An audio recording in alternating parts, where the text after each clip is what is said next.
आज तक मैं एक चींटी को नहीं मारा हूं।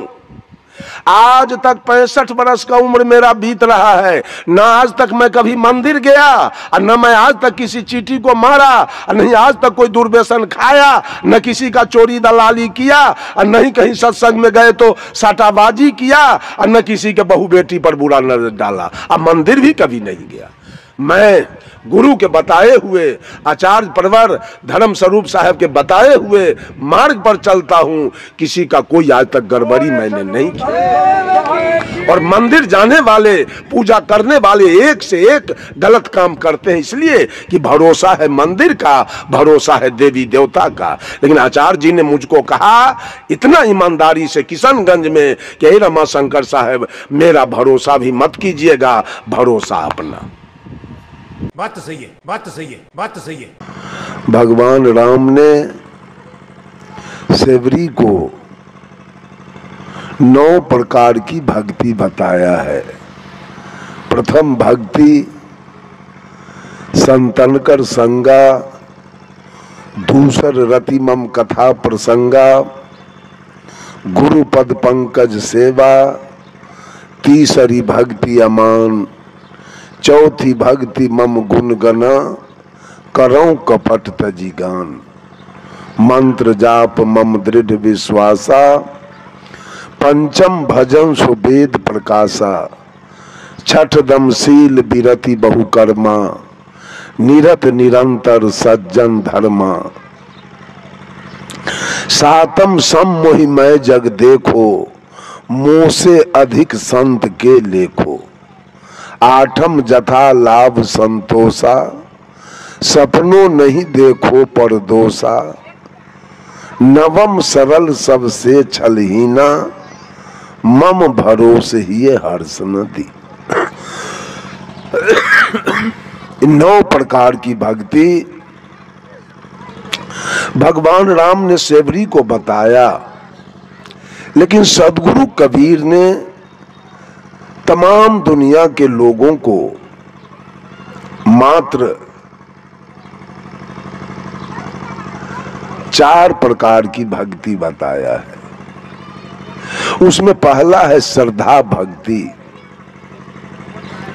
दूसरा है प्रेमा भक्ति, तीसरा है करुणा भक्ति, और चौथा है स्नेहा भक्ति। श्रद्धा हमारी कहाँ होनी चाहिए?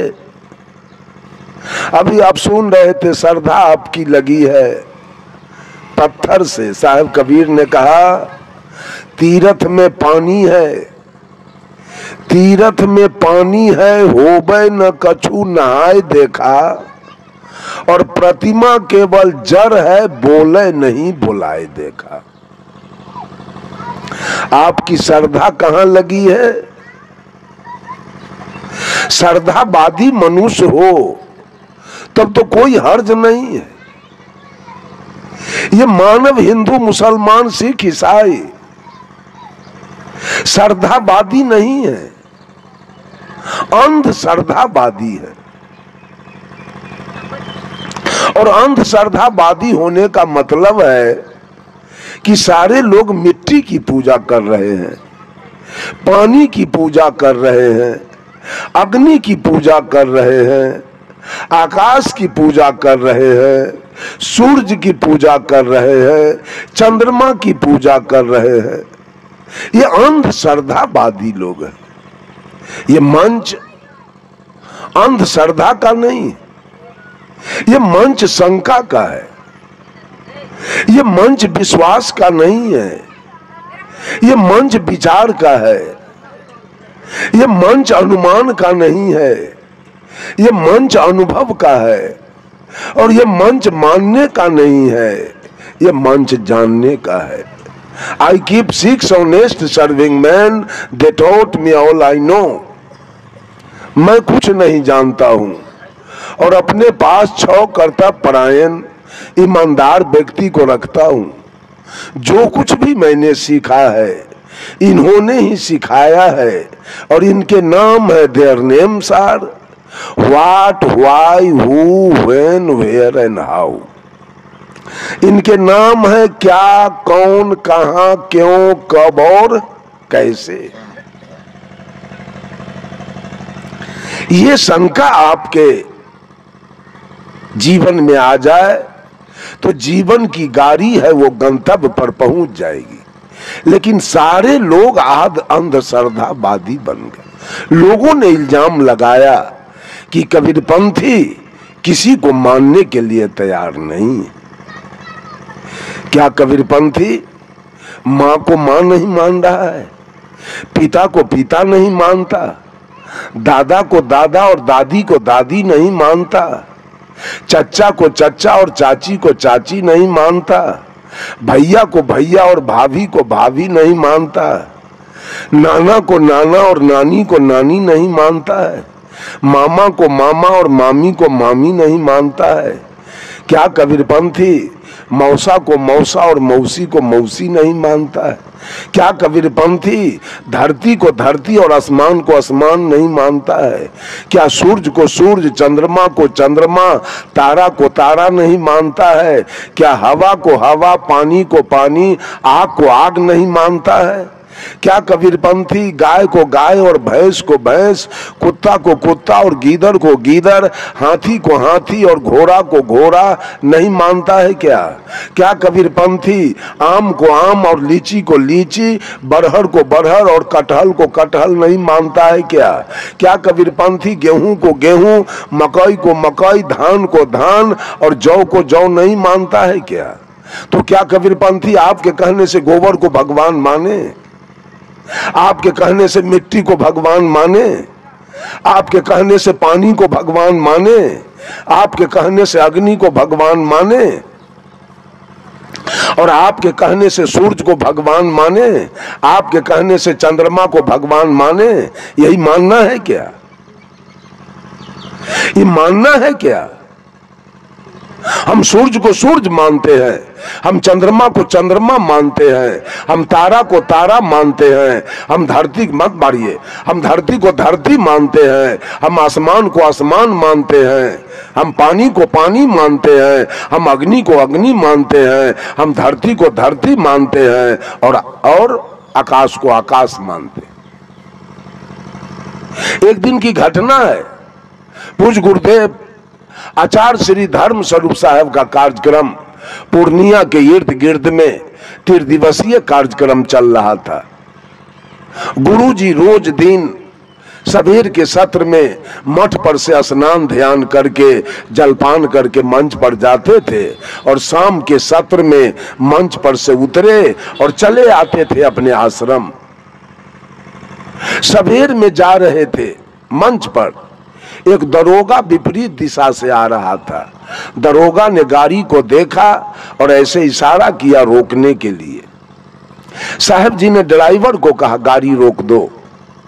गाड़ी रुकी, साहब जी ने दरवाजा खोला, वो दरोगा आया और साहब जी को चरण छूकर प्रणाम किया और कहा गुरुजी, सुनने में आया कि आपका 3 दिवसीय कार्यक्रम पूर्णिया के शहर के इर्द गिर्द में हो रहा है।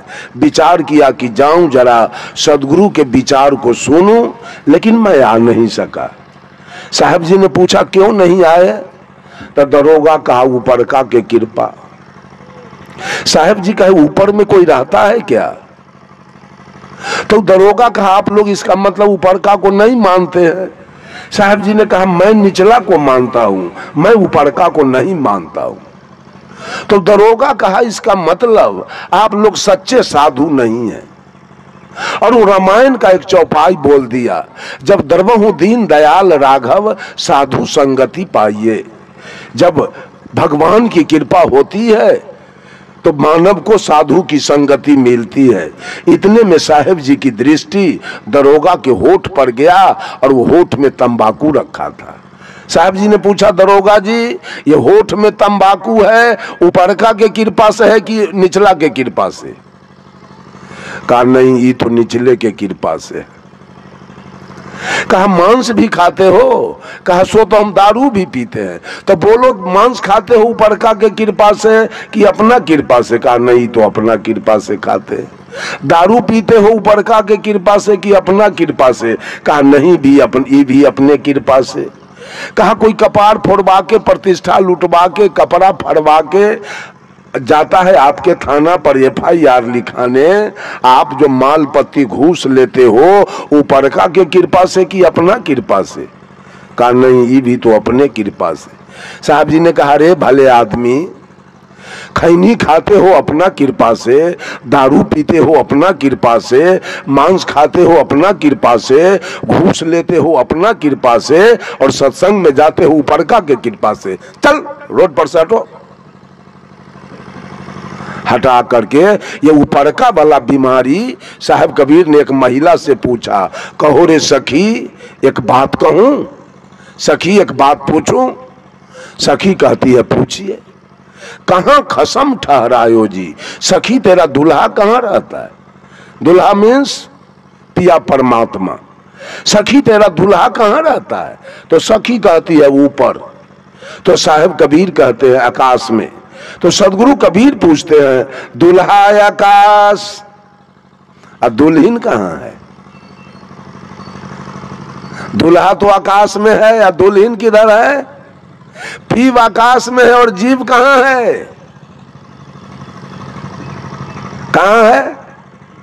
दुल्हा आकाश पताल में दुल्हन कैसे गछो हम मेटायो जी। दुल्हा हो पंजाब में और दुल्हन हो इस भदसारा में। वो दुल्हा से क्या वो बाल बच्चा होगा इस दुल्हन के?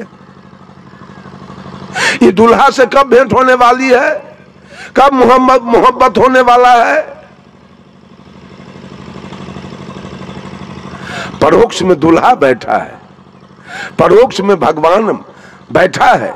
मैं तो पूछता हूं बोलने वाले से कि अगर तुम्हारा भगवान परोक्ष में बैठा है ऊपर में, तो 16वीं शताब्दी में मोहम्मद गजनी सोमनाथ के मंदिर पर चढ़ाई किया था और वहां के पंडा पुजारियों को वहां की जनता ने कहा पुजारी जी तैयार हो जाइए, मोहम्मद गजनी आ गया है।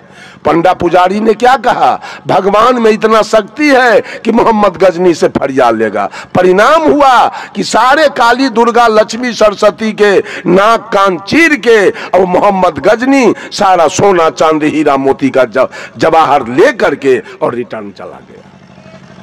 ऊपर का भगवान तमाशा देख रहे थे, परोक्ष में बैठे भगवान। 1392 ईस्वी में जब तैमूर लंग दिल्ली के लाल किला पर चढ़ाई किया, 92,000 सेना लेकर आया और 1 लाख हिंदू का सिर काट करके और तब लाल किला पर ईद का नमाज पढ़ा। उस समय ऊपर का कहां बैठा था? क्या कर रहा था ऊपर का?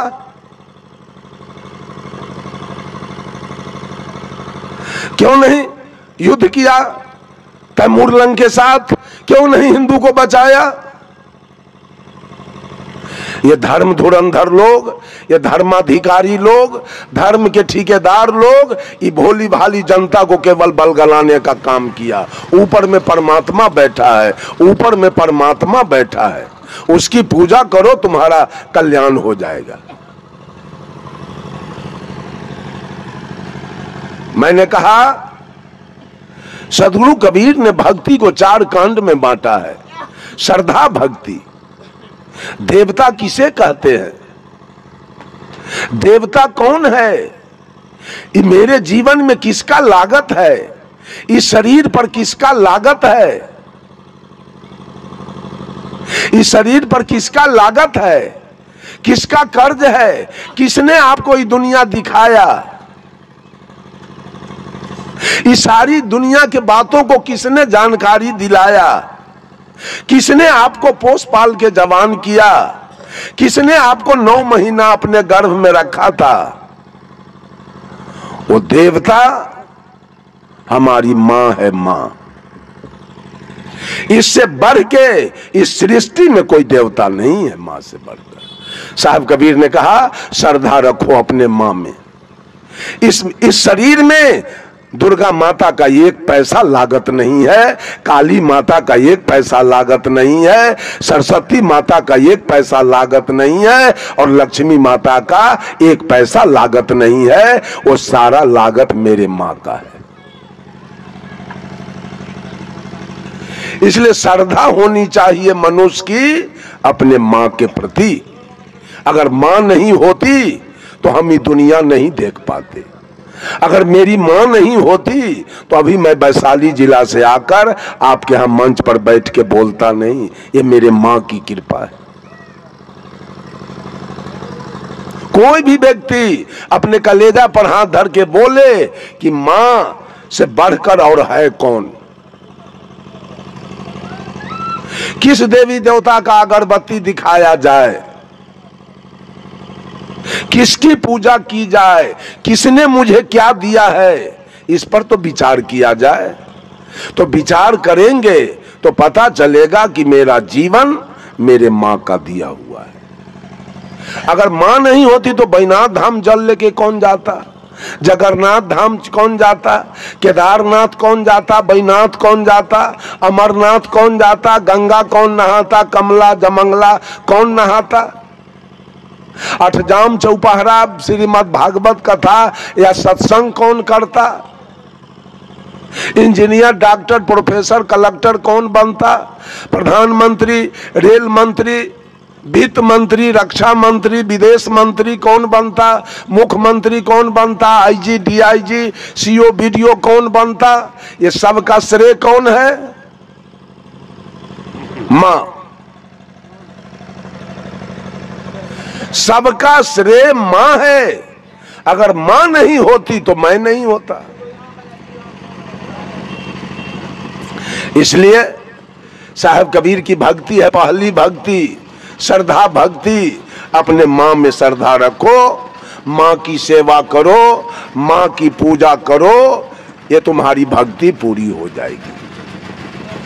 मां नहीं होती तो ये हाथ कैसे सीधा होता, ये पैर कैसे सीधा होता, ये माथा कैसे गोल होता, ये नाक कैसे खड़ा होता।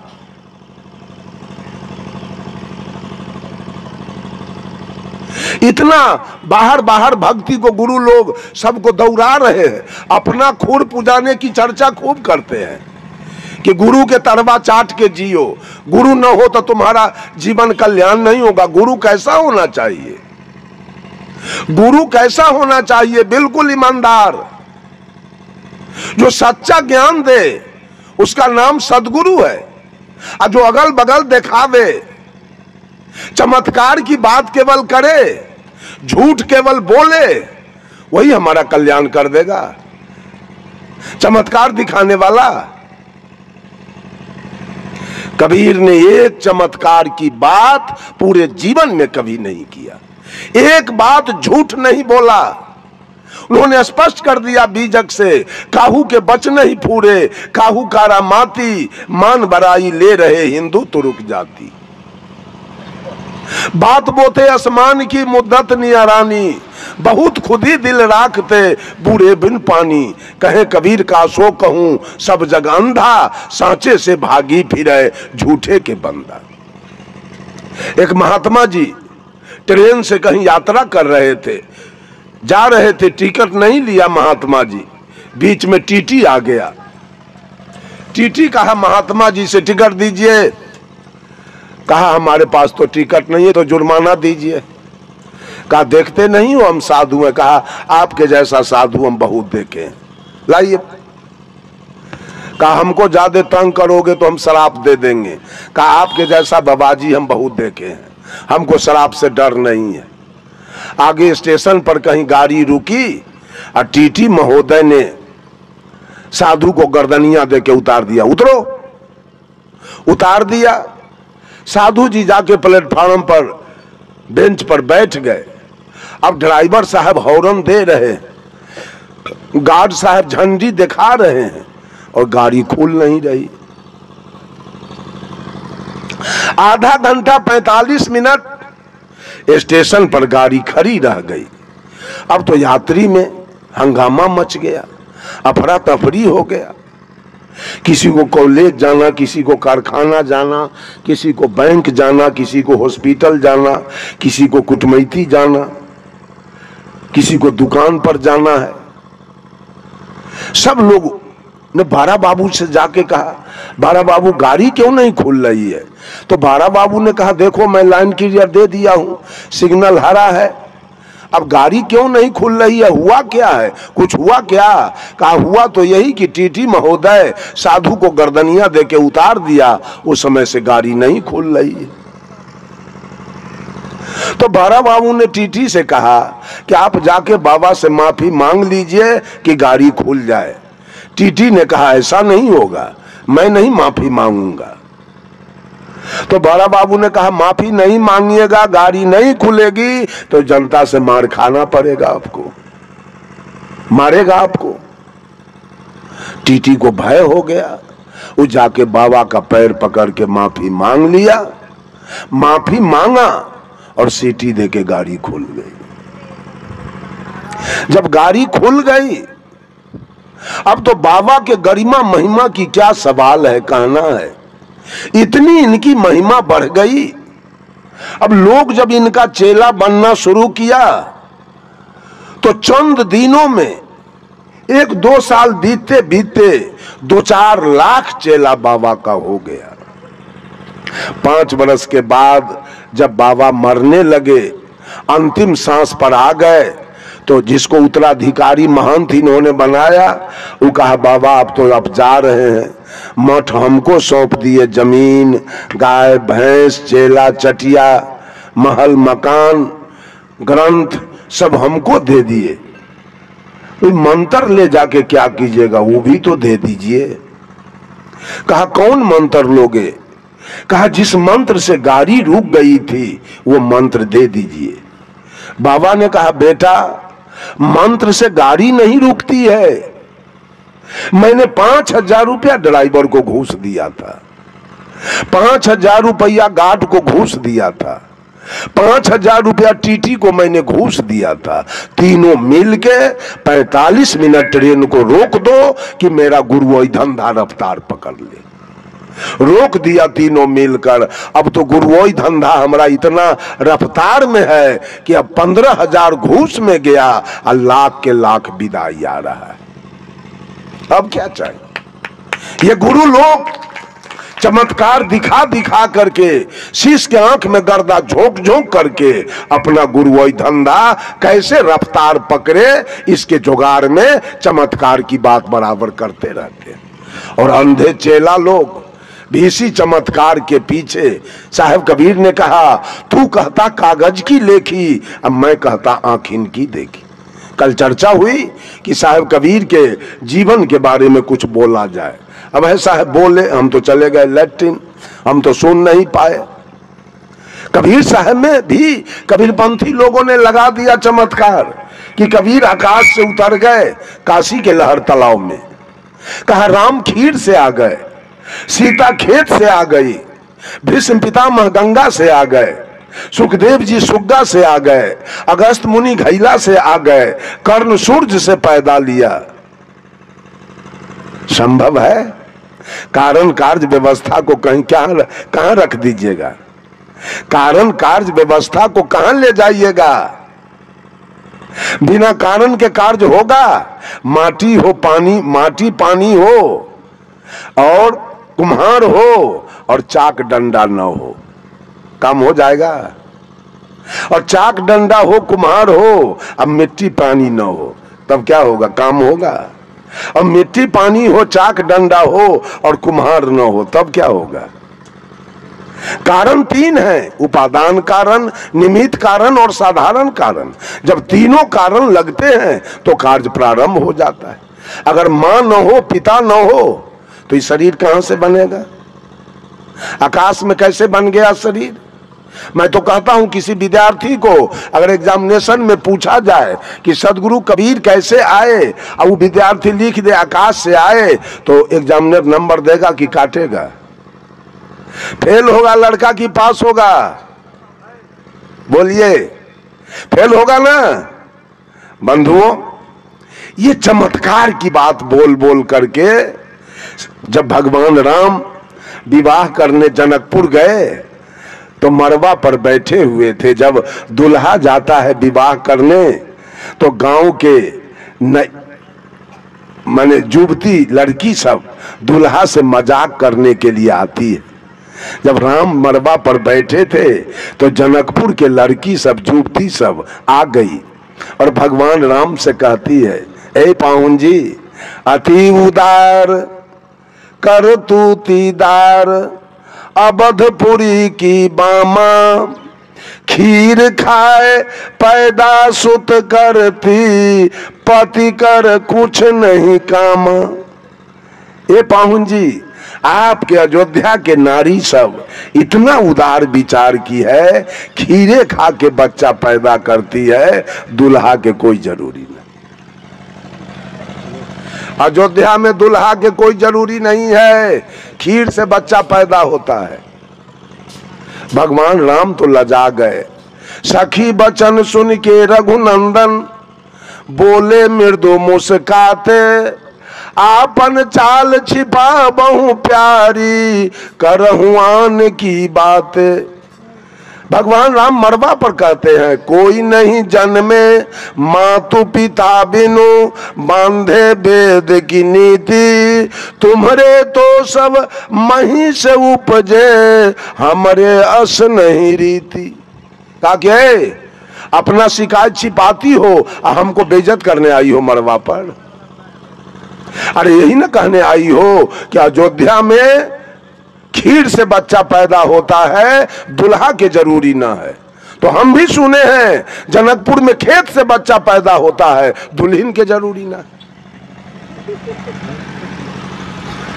ये चमत्कार की बात सब, झूठ फूस की बात सब बता बता करके इस भोली भाली जनता के, देखिए अध्यात्म में, अध्यात्म जिसका नाम है उसमें कोई मिलावटबाजी करता है, उसमें कोई झूठ फेंकता है, उसमें कोई गलत बात बोलता है, तो उसके ऐसा गद्दार इस धरती पर कोई नहीं माना जाएगा।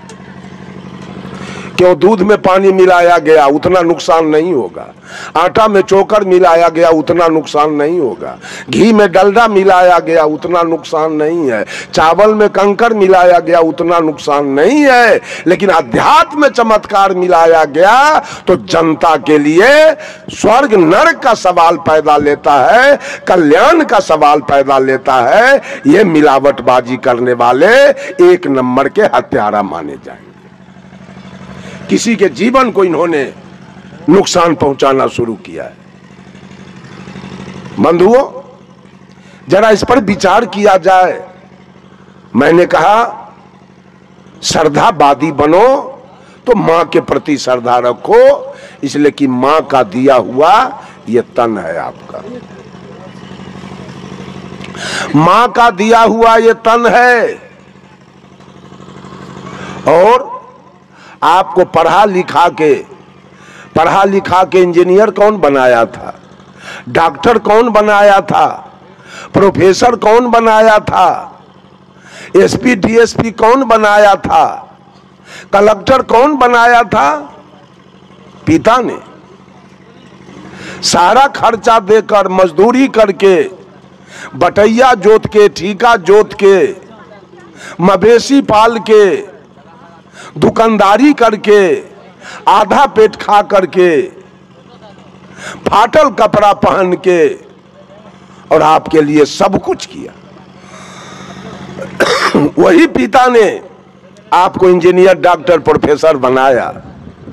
उसी पिता ने आपके लिए जमीन खरीदा, उसी पिता ने आपके लिए महल मकान बनाया, उसी पिता ने आपके लिए गाड़ी घोड़ा खरीदा, उसी पिता ने आपके लिए गाय भैंस खरीदा, और उसी पिता ने आपका विवाह शादी कराया। आज बेटा किसका पूजा कर रहा है, किसका लागत है मेरे जीवन में? गौर कीजिए, मेरे जीवन में किसका लागत है, किसकी पूजा होनी चाहिए? साहब कबीर ने कहा पिता की सेवा होनी चाहिए, माँ की सेवा होनी चाहिए और पिता की सेवा होनी चाहिए। ये दोनों का लागत मेरे जीवन में है। माँ ने तन दिया है और पिता ने धन दिया है। और तीसरा, हम मांस खा रहे थे, मछली खा रहे थे, ताड़ी दारू पी रहे थे, गांजा भांग पी रहे थे, बीड़ी सिगरेट पी रहे थे, हम चोरी बेईमानी दलाली घुसखोरी कर रहे थे। कि क्या बाजार लगाया बुरा है?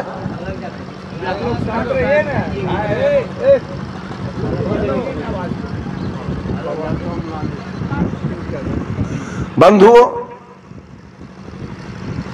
हमारे ऊपर पंचायती हो रही थी, हम पंचायती में थूक चाट रहे थे, हम कहीं गाली सुन रहे थे, लात जूता खा रहे थे, हम जेल जा रहे थे। इन सारे पाप कर्मों से मुझे निकाला किसने? तो लागत मेरे सदगुरु का मेरे जीवन में है कि सदगुरु ने सारे पाप कर्मों से हमको अलग कर दिया। तो मां ने तन दिया, पिता ने धन दिया और गुरु ने ज्ञान दिया। इसके अलावा कोई आदमी उठ के बोलिए कि आपके जीवन पर किसका लागत है, किसकी पूजा होनी चाहिए, किसकी सेवा होनी चाहिए।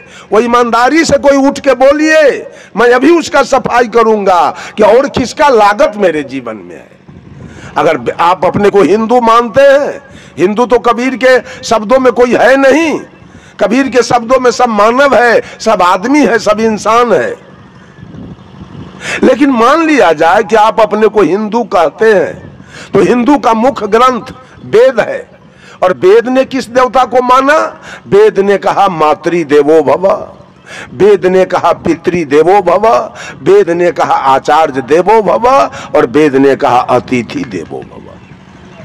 वेद ने नहीं कहा राम देवो भव, कृष्ण देवो भव, महादेव देवो भव, दुर्गा देवो भव, काली देवो भव, हनुमान देवो भव। वेद ने नहीं कहा, वेद ने कहा मातृ देवो भव, माँ सबसे बड़ी देवता है। और तब कहा पिता, इसलिए कि माँ का लागत ही जीवन पर 12 आना है और पिता का लागत 4 आना है, इसलिए हर जगह से माँ को आगे कर दिया गया।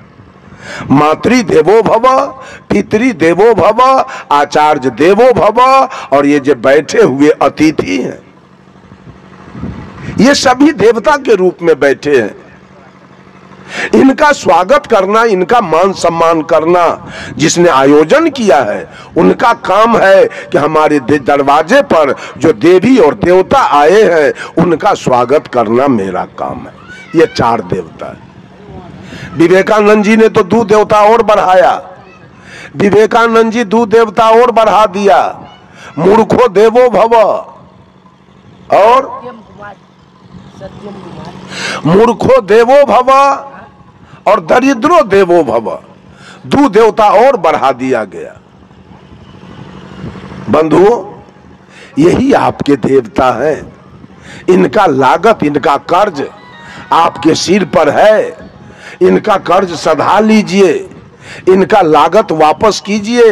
अगर आप वापस नहीं करते हैं और जिंदगी भर अंधश्रद्धा में पड़कर जहां तहां अगरबत्ती बार रहे हैं, जहां तहां पानी ढार रहे हैं, जहां तहां नमस्कार प्रणाम कर रहे हैं, ये सारा कर्जा बकाया रहेगा और आपको कभी मुक्ति मिलने वाली और कभी कल्याण मिलने वाला नहीं होगा। अंत में आपको नरकगामी बन जाना पड़ेगा। दूसरा, आपने अभी सुना प्रेम की चर्चा। व्हाट इज प्रेम? प्रेम है क्या? किसको प्रेम कहा जाए?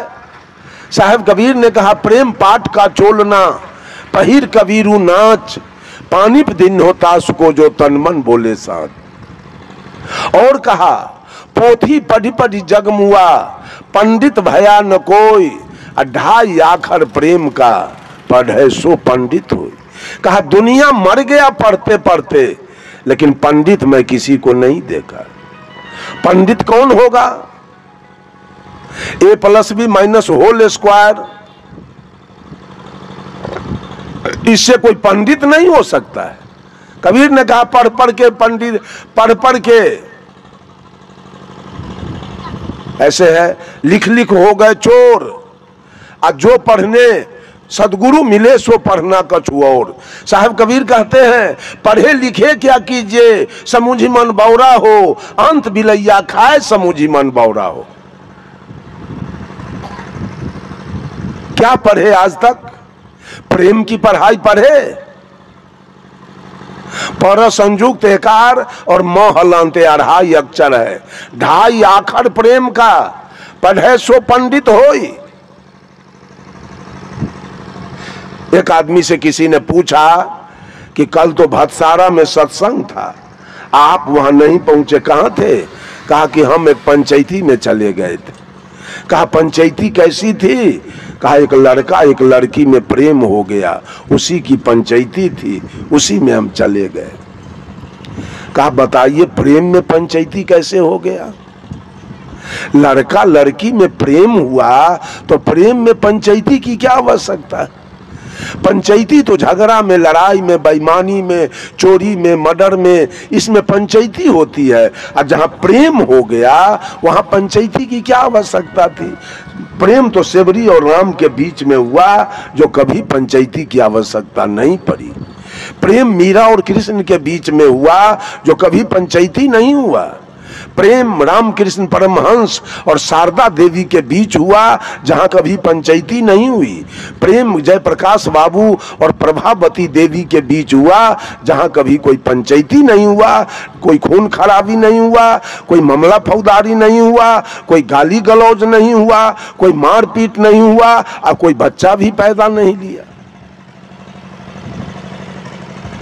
प्रेम में पंचायती क्यों हुआ? बंधुओं वहां प्रेम नहीं था। उस लड़का लड़की में प्रेम होता तो पंचायती नहीं होती। सेवरी राम में प्रेम हुआ तो कभी पंचायती नहीं हुई। उस लड़का लड़की के बीच प्यार हुआ। और प्यार और प्रेम, there are great difference between प्रेम एंड प्यार। प्रेम और प्यार में जमीन आसमान का अंतर होता है। प्यार हुआ सेवरी और राम के बीच में, प्रेम हुआ सेवरी और राम के बीच में, और प्यार हुआ था लैला और मजनू के बीच में। उस प्यार को हम मोहब्बत कहते हैं। उसी प्यार को मोहब्बत कहा गया उर्दू लफ्ज में। वहां पंचायती होगी। लड़की फंस गई है लड़का के मोह में, और लड़का फंस गया है लड़की के मोह में। जहां प्यार होगा, जहां मोहब्बत होगा, वहां पंचायती होगी। जहां प्रेम होगा वहां पंचायती की कोई आवश्यकता नहीं है। और प्रेम होता है आत्मा से आत्मा का मिलन का नाम प्रेम है, और देह से देह के मिलन का नाम प्यार और मोहब्बत है। का साहब कबीर कहते हैं मानव से प्रेम करो, माता पिता गुरु अतिथि में श्रद्धा रखो, और मानव से प्रेम करो। ये मानव प्रेम के पात्र हैं। जहां कोई विकार न हो, प्रेम निर्विकार हो, निर्मल हो, पावन हो, पवित्र हो, शुद्ध हो, ऐसा प्रेम करो।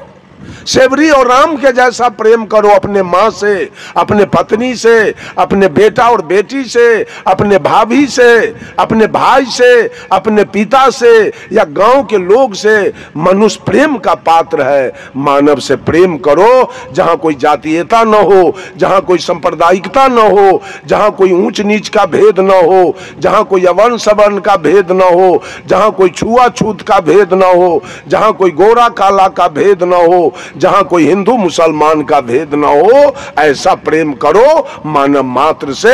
यह कबीर की दूसरी भक्ति। माता पिता गुरु अतिथि में श्रद्धा रखो और मानव से प्रेम करो। और तीसरी भक्ति है यह जीव मात्र जितने मानवेतर प्राणी, मानवेतर अर्थात मनु जोनी से नीचे की खानी में जीने वाले ये पशु पक्षी कीड़ा मकोड़ा सब दया के पात्र हैं। इन प्राणी पर दया रखो। ये तीसरी भक्ति। संत मत कहाते हैं, कबीर मत कहाते हैं, और दर्जन के दर्जन बकरी पोस के कुट्टी कटवाते हैं। दया का एक पैसा लेस नहीं। वो आदमी स्वर्ग जाएगा, बैकुंठ रास्ता खुला हुआ है क्या? हत्यारा बैकुंठ जाएगा, हत्यारा सतलोक जाएगा, स्तुति करके और विनती करके, भर मांग चंदन करके, और लाल पियर पहन के सतलोक चला जाएगा। व्हाट इज सतलोक? सतलोक है किधर? साहब कबीर ने कहा, नर तू पार उतर कहाँ जई हो, आगे पंथी पंथ न कोई, कुछ मकान न पई हो। आ कहे कबीर सुनो भाई साधो, जहां के पौध तहीं ठहरई हो। अनजाने को स्वर्ग नरक है, हरि जाने को नहीं। आ जही डर से सब लोग डरत है, सो डर हमरे नहीं। दिल में दया का एक पैसा नहीं। यहाँ अमीर बनने की बात है, बकरी 30-30 हजार में खसी बिक रहा है। यहाँ अमीर बनने की मंशा है कि हम धनवान बन जाए, बकरी कटवा कटवा के। तो धनवान बनोगे कि मुक्ति पाओगे? दो में से तो एक न होगा। या तो धनवान बनोगे, नहीं तो मुक्ति पाओगे। तो पोसा गया धन के लिए, बकरी क्यों पोसा गया? गाय तो लाया गया दूध के लिए, भैंस लाई गई दूध के लिए, बैल लाया गया खेत जोतने के लिए, घोड़ा लाया गया चढ़ने के लिए। अब बकरी क्यों लाई गई? मांस बेचने के लिए। यह मनसा खराब है, अंतरात्मा का विचारधारा गंदा है। अब वो आदमी कहता है हम संत मत में हैं, हम कबीर मत में हैं। तुलसीदास जी ने कहा, दया धर्म के मूल है, धर्म का मूल है दया। और जहां दया नहीं है, मूले बात खत्म है। तो और बच क्या गया? सब संतन की बड़ी बलिहारी, ये बच गया। आ कबीर पंथ की स्तुति बिनती बच गया। आ दिल का दया समाप्त हो गया। अपना नहीं, अगर ऐसा है तो अपने बेटा पर बड़ी दया, बेटी पर मत रखिए। आप अपने बेटा बेटी पर से भी दया हटा लीजिए।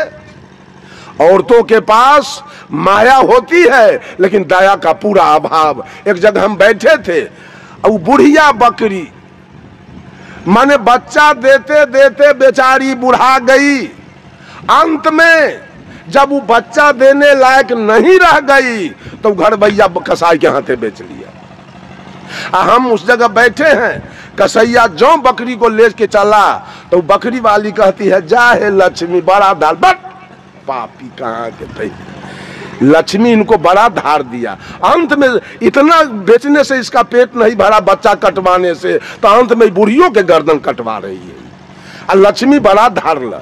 ये औरत के पास कितना ज्ञान है, कितना बुद्धि विवेक है, इसका माया कहाँ कितना है, और दया इसके अंदर से कहाँ चली गई? एक पैसा दया का लेस नहीं है। धनवान बनने की लालसा है कि बकरी पोस के हम धनवान बन जाएंगे। खून के पैसा से और गर्दन के कट्टी के पैसा से कोई धनवान बन जाएगा? कोई नहीं बनेगा। वो धन गलेगा, वो धन गलेगा, बढ़ेगा नहीं किसी कीमत पर, चूंकि गर्दन कट्टी का पैसा है। दया है दिल में, सदुआई करते हैं, स्तुति विनती और प्रार्थना करते हैं। हेलो, और मुक्ति पाने की बात करते हैं। जब देवव्रत ने जब हंस को मारा था, हंस गिर गया, तीर लगा, हंस गिरा। हंस को किसने उठाया? सिद्धार्थ गौतम ने उस हंस को अपने गोद में उठाया, अब धीरे से उसका तीर खींच के और मल्हम पट्टी करके अपने गोद में रखा था। हंस थर-थर कांप रहा था डर से। देवव्रत दौड़ के आया, भैया, चचेरा भाई थे दोनों, भैया ये हंस मेरा है, मैंने इसको मार के गिराया है, हंस मुझे दे दो।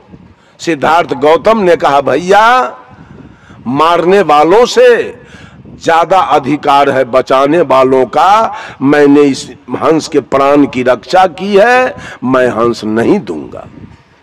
दोनों भाई में झंझट होने लगा। कहा तो एक काम करो, पंचायती बैठाओ और फरियालो कि हंस किसका होगा। सौभाग्य देखिए, पंच में सिद्धार्थ गौतम के पिताजी राजा सुदोधन को पंच माना गया। एक तरफ भतीजा है और एक तरफ बेटा है, और पिताजी पंच बन गए। देखा कि अगर भतीजा के पक्ष में जाता हूं तो बेटा कहेगा पप्पा भतीजा का पक्ष ले लिया, अगर बेटा का पक्ष लेता हूं तो भतीजा कहेगा बड़ा पप्पा बेटा के पक्ष में भाग गया। अभी संकट है यहाँ। एक उपाय सूझा सुदोधन को, कहा कि हे देवव्रत सामने खड़ा हो जाओ। दूरी तय करके खड़ा करा दिया और इधर भी दूरी तय करके सिद्धार्थ गौतम को खड़ा करवा दिया। अब दोनों का दूरी नाप करके और बीच सेंटर में उस हंस को रख दिया गया। और सुद्धोधन ने कहा, हंस जिसके तरफ जाएगा हंस उसी का होगा। बोलिए आप लोग, हंस किधर जाएगा? हंस सिद्धार्थ गौतम की तरफ चला गया। ताली बज गई और हंस सिद्धार्थ।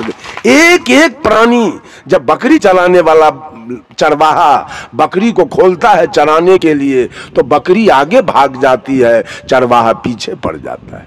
लेकिन उसी बकरी का रस्सी आप जरा कसैया के हाथ में दे के देखिए, कसैया आगे खींच रहा है, अब बकरी चारों पैर पीछे खींच रही। ये दुनिया में एक एक जीव प्रेम का भूखा है, लेकिन मनुष्य चूंकि निर्दयी हो गया इसलिए सारे जीव डर रहे हैं। मैं मठाही मठ पर था, वहां 2 कौआ आता था रोज। और कौआ कितना होशियार था, दोसर कुछ देते थे तो नहीं खाता था। उसको चाहिए केरा पका हुआ और नहीं तो छाली दही। उसके लिए हम केरा खरीद के लाते थे, उसके लिए दही बचा के रखते थे। जो टाइम पर दोनों आता था, दोनों को दही दे दिए न तो केरा दे दिए, दोनों खा के चला, मेरे निकट में आ जाता था धीरे धीरे। वो सोचता था ये मुझे नहीं मारेगा। एक दिन तो एक जगह खोता में 2 पंडुक 4 गो अंडा दिया। लड़का सब उधेर बुन में लगा था। मैंने कहा सुन लो, जो अंडा को छुएगा वो रात में मर जाएगा, सुतले रह जाएगा। डर से कोई नहीं छुआ। 1-2 दिन 4 दिन में बच्चा हो गया। कहा कि बच्चा हो गया, हम बच्चों छुएगा वो सुतले रह जाएगा, कोई नहीं छुआ। हमको कहा आप चल के देखिए। मैं गया तो बच्चा को झांप करके उसके मम्मी पापा बैठे थे। हमको देख के तो उड़ जाना चाहिए, लेकिन दोनों में से कोई नहीं उड़ा। मैं दोनों को हाथ से उठा के अलग रख के बच्चा को खिला लिया और फिर दोनों बूढ़ा बूढ़ी को मैं खोता में रख दिया। फिर कल गए तो नहीं उड़ा। वो जान रहा था ये आदमी हमको मारने वाला नहीं है। आज तक मैं एक चींटी को नहीं मारा हूं। आज तक 65 वर्ष का उम्र मेरा बीत रहा है, न आज तक मैं कभी मंदिर गया और न मैं आज तक किसी चींटी को मारा, और नहीं आज तक कोई दुर्व्यसन खाया, न किसी का चोरी दलाली किया, और नहीं कहीं सत्संग में गए तो साटाबाजी किया, और न किसी के बहू बेटी पर बुरा नजर डाला। अब मंदिर भी कभी नहीं गया। मैं गुरु के बताए हुए, आचार्य प्रवर धर्म स्वरूप साहब के बताए हुए मार्ग पर चलता हूं। किसी का कोई आज तक गड़बड़ी मैंने नहीं की। और मंदिर जाने वाले, पूजा करने वाले एक से एक गलत काम करते हैं, इसलिए कि भरोसा है मंदिर का, भरोसा है देवी देवता का। लेकिन आचार्य जी ने मुझको कहा इतना ईमानदारी से किशनगंज में कि हे रमा शंकर साहब, मेरा भरोसा भी मत कीजिएगा, भरोसा अपना, भरोसा अपना।